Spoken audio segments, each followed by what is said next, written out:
Let's walk through the Hardware Quick Start Guide.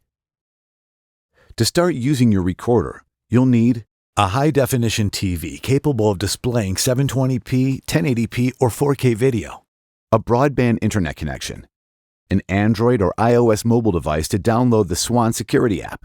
To ensure there was no damage in shipping, we recommend you connect everything and verify functionality before performing a permanent installation. Before installing the camera in its intended location, remove the battery.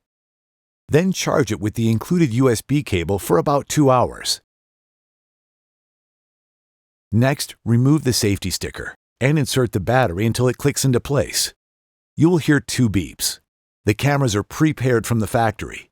Place the antenna vertically for best reception. Repeat for all the cameras. To connect the recorder to an Hdtv, plug one end of an HDMI cable into the port on the back of the NVR and the other end of the cable into an HDMI port on your display. Next, connect the supplied Ethernet cable to the Ethernet port on your NVR. Then connect the other end to a spare port on your router or Wi-Fi access point. Next, connect the mouse by plugging it into the USB port closest to the Ethernet port. Now connect the power adapter to the NVR. Next, connect the power adapter to an outlet. Now you should see the setup wizard on your display. Watch the next segment, Wizard Quick Start Guide, to configure your NVR.